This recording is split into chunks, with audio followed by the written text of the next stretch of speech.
جاتے ہیں محمد سفیان، محمد بن اسلم اور محمد ولی اللہ۔ السلام علیکم ورحمۃ اللہ وبرکاتہ محمد بھائی۔ وعلیکم السلام ورحمۃ اللہ وبرکاتہ سفیان بھائی۔ محمد بھائی سلام کے بارے میں حدیث پاک سنا دیجیے۔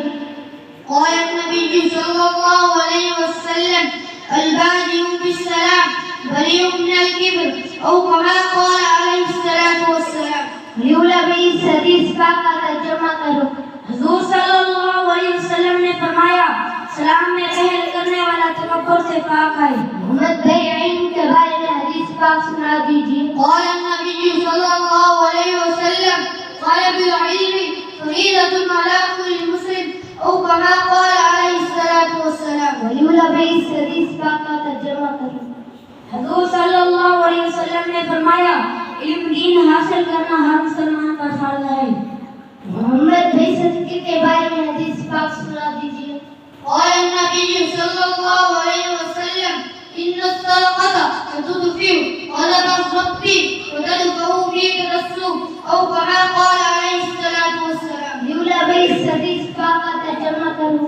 حضور صلی اللہ علیہ وسلم نے فرمایا بے شک صدقہ اللہ کے غضب کو ٹھنڈا کرتا ہے اور بری موت سے بچاتا ہے۔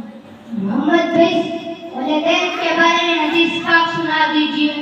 قال النبی صلی اللہ علیہ وسلم اذا ربی فی رضا الوالد وسخط ربی فی سخط الوالد او كما قال علیہ الصلوۃ والسلام۔ لیولا بھائی اس حدیث پاک کا ترجمہ کرو۔ حضور صلی اللہ علیہ وسلم نے فرمایا پروردگار کی رضامندی والے کی رضامندی میں ہے اور پروردگار کی ناراضگی والے کی ناراضگی میں ہے۔ محمد بھائی حضور صلی اللہ علیہ وسلم جن لوگوں کو سب سے بہتر فرمایا ان کے بارے میں حدیث پاک سنا دیجیے۔ قال النبی صلی اللہ علیہ وسلم خیرکم من تعلم القرآن وعلمه او كما قال علیہ الصلوۃ والسلام۔ لیولا بھائی اس حدیث پاک کا ترجمہ کرو۔ حضور صلی اللہ علیہ وسلم نے فرمایا تم میں سب سے بہتر شخص وہ ہے جو قرآن مجید خود سیکھتا ہے اور دوسروں کو سکھاتا ہے۔